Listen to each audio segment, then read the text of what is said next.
Santri Rehabilitasi. Yang saya hormati, wala putra semuanya. Kita maknai tentang hal Syahrul Ramadan. Bulan Ramadan, yakni secara bulan ditetapkan dalam kalender Arab dan juga kalender Hijriyah adalah sebagai bulan ke-9. Ya, dimana dimaknai sebagai Ramadan, yakni yang berarti panas katanya, terik katanya, atau kering ya kan. Ramadan atau dimaknai dengan Romida atau Ar-Romad ya, itu berarti kering, panas terik. Kalau kata orang Cirebon berarti panas gede, panas ngenter ya. Penamaan tersebut disesuaikan dengan iklim dan musim yang sedang terjadi ya. Misalkan kayak Robiul Awal, Robiul Akhir, itu harus musim semi ya, sampai kepada musim gugur. Jumada Awal, Jumada Akhir haruslah musim keras, karena Jumada atau Jamid, kalau bahasa gaulnya hey Jamed gitu tuh, pulangnya Jamed gitu kan, itu keras, yang dimaknai musim dingin. Maka harus keras tuh, nyari kayu buat buat penghangat ya, api ya, buat harus nimbun makanan, stok segala macam karena musim dingin. Nah, mereka bangsa Arab pada masa itu, Arab jahiliyah, itu senantiasa mencocok logikan hal tersebut dengan hitungan-hitungan yang ternyata perhitungan tersebut adalah memang sesuatu yang haram ya, yaitu mereka mengundur-undurkan bulan yang dengan tujuannya salah satunya adalah mencocokkan nama bulan dengan musim. Sedangkan kita paham betul ya, secara arti Ramadan adalah panas terik. Lah kita yang hujan baik, panasnya di mana kan begitu. Nah, pada zaman itu di Arab ya, mereka para ahli falaknya selalu menghitung ya, Ramadan ini harus panas. Ramadan harus panas.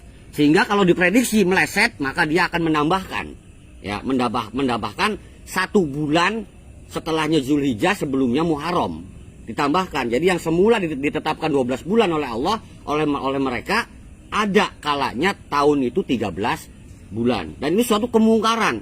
Bahkan dikatakan oleh Allah menambah kekafiran bagi mereka. Udah kafir, mereka memperbuat tersebut menambah kekafiran. Ya. Mereka menghalalkan apa yang diharamkan oleh Allah. Bukan hanya menambah-nambah atau mengundur-undurkan perihal bulan haram saja. Di sana mereka juga ada maksud tujuan tersendiri, yaitu ritual terhadap berhala. Santri Rehabilitasi. Yang saya hormati, wala putra semuanya. Bulan Ramadan tersebut ya, yang apabila kita maknai sebagai bulan diturunkannya Al-Quran, adalah petunjuk bagi seluruh manusia. Dan kita tahu bener, sadar bener nih, nggak semua manusia ngaji, nggak semua manusia Islam, tapi petunjuk Al-Qurannya adalah hudalinnas ya.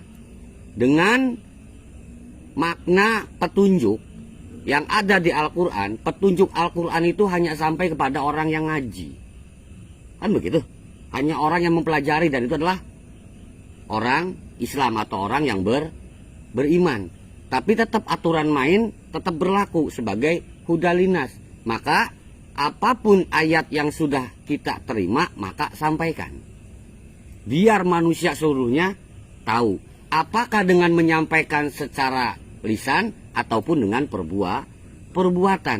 Jika dengan lisan Anda senantiasa dihujat, ya kan, bisa dimaknai ngerti apa sih, kan begitu. Bukan ustadz, bukan kiai, ngedalil belagu banget, kan begitu. Ya udah, stop lisannya. Maka buktikan dengan perbuatan. Hikmahnya ambil, engkau perbuat berdasarkan apa perintah Quran. Jika Quran memerintahkan sabar, ya sabar. Jika suruh taat, ya taat. Benar? Dengan perbuatan. Jadi manusia yang lain itu mengetahui bahwa kita ini adalah berbuat tidak semaunya sendiri. Nah, kenapa orang bisa paham bahwa kita ini berbuat bukan semaunya sendiri? Apabila dimaknai, yaitu adalah wabayinatin minal huda wal furqon. Kita tahu tentang hal penjelasan-penjelasan dari itu petunjuk. Ya, kita paham benar karena Al-Quran juga selain menurunkan petunjuk adanya al-bayan, penjelasan sampai kepada furqon. Kita dulu yang kemarin culun gitu loh, tiba-tiba dengan rajin ngaji, kan begitu, kita gagah, kita ganteng, kan kita keren gitu loh. Dulu doyan bohong, doyan nipu, doyan apa lagi tuh? Doyan nggak puasa ya mungkin ya. Nah, dengan ngaji, ya orang lain, lingkungan, keluarga, famili, loh kok tumben-tumben ini bocah tahun ini kok puasanya gul semua. Nah tahun kemarin itu, ya bolong, banyak bolongnya, bahkan bolong semua, bolong banget. Ya aturan mainnya kan kalau bolong ditambal, dikodo. Nah, bolong 1, bolong 2, bolong, kalau bolongnya banyak kan bolong-bolong. Lah ini nggak ada rapat-rapatnya berarti blong. Ya, iya, nggak ada makna sama sekali bahwa ini Ramadan suruh puasa. Tahunya ya hari-hari sama aja udah. Ya, mau Ramadan mau apa sama. Nah ini jangan sampai ada seperti itu karena ada batas di sini adalah furqon.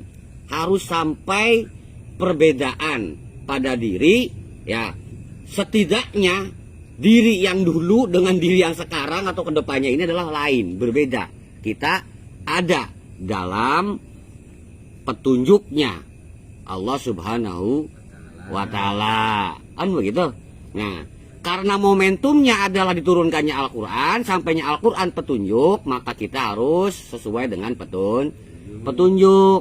Tuh, dan kita hidup bukan di Ramadan saja, kan begitu. Ya, kita hidup di sepanjang hari, sebutlah gampangnya begitu. Ya, ada kalanya kita menerima petunjuk tapi tidak dilaksanakan, ada kalanya kita menerima petunjuk dilaksanakan tapi nggak benar, ada kalanya kita menerima petunjuk dilaksanakan tapi pamrih atau wani piro atau nanti dapat apa, kan pamrih tuh atau wani piro tuh, iya kan? Itu semua sebutlah dalam hal kita melaksanakan kemungkaran misalkan, karena petunjuk tidak dilaksanakan, ataupun kurang maksimal, atau kita ada penolakan, atau ada tidak ikhlasnya dalam hal menjalankan petunjuk. Oke, nggak masalah. Quran ngambek, iya. Maka dengan datangnya bulan Ramadan, momentum hari lahirnya Al-Quran, dimaklumi semuanya, dimaafkan. Yang kemarin engkau hidup mengabaikan petunjuk Al-Quran di Ramadan, lu kifarat, lu puasa sebagai makna kifarat untuk menutupi kekafiranmu karena kemarin tidak menjalankan petunjuk dalam berkehidupan. Diampuni semua. Ya, inilah bulan ampunan. Ya, puasa bukan bulannya yang mengampunimu, tapi justru puasamu inilah yang akan mengampunimu. Kenapa hanya dengan berpuasa kita diampuni? Kan begitu. Karena makna daripada puasa itu sendiri adalah sebagai kafarat. Alhamdulillah. Kapan lagi kesempatan kita diampuni, dapat rahmat, bahkan dibebaskan dari api neraka? 3 keutamaan sekaligus tuh dapat hanya dengan berpuasa Ramadan. Ya, nggak susah nggak apa kan, tinggal puasa, kan begitu. Nggak kuat, gotongan. Apa namanya? Ya gotongan gitu, sama guling sama bantal gitu, tidur gitu loh. Ya sakit dan segala macam ya, gotongan kayak sama obat sama apa ya. Tapi dia harus makan dulu paling enggak lontong 2, bubur ayamnya 1, mie ayam, indomie goreng. Ya udah nggak apa-apa, konsekuensinya kodo. Nggak susah nggak apa kok, bulan puasa kok repot. Ya kalau nggak puasa gua oleng, pingsan katanya. Ya mendadak rabun kunang-kunang katanya. Aduh, ya. Udah tinggal jalanin aja. Malamnya niat, ya. Kemudian paginya puasa. Terus begitu, tahan godaan segala macam. Nggak kuat ya silahkan gotongan. Ya sama piring sama apa, terserah. Kan begitu. Nah, dimaknai malamnya kan kita niat nih. Santri rehabilitasi. Yang saya hormati, Wala Putra semuanya. Niat berpuasa itu hukumnya wajib. Hukumnya wajib loh niat. Tapi untuk melafalkan nawaitu sama godin an adai fadisari Ramadana adisanati fardillahi ta'ala, sunnah. Ya, melafazkannya sunnah, tapi niat dalam hatinya untuk besok berpuasa itu adalah wajib. Kan begitu. Nah, Allah Subhanahu wa taala juga sudah mengisyaratkan hal tersebut. Ya, masih di Al-Baqarah 185. Wa man kana maridun aw ala safarin faidatun min ayamin ukhor. Apabila engkau dalam hal berpuasa terdapat sakit atau engkau menjadi musafir, engkau pergi ke suatu tempat nggak ada sanak, nggak ada family, nggak bawa duit, nggak bawa bekal, nggak bawa ATM tuh, nggak ketemu sama warteg gitu kan? Ya, engkau musafir kalang kabut kelabakan apa? Hanya bawa perbekalan misalkan nasi timbel doang. Kalau nggak dimakan ini bakalnya lembek. Ada aja alasannya. Orang nggak puasa kan ada aja alasannya. Ya udah nggak masalah, Anda musafir di situ. Boleh puasa bagus, nggak puasa pun nggak apa-apa. Ketentuannya di odo kan begitu. Nah itu kan ini perintah, ambil menjadi perintah diri nih. Ditambahkan tadi malamnya kita udah niat besok berpuasa. Tiba-tiba ada kendala nih sakit atau kita mendadak jadi musafir. Kita safarin perjalanan gitu kan.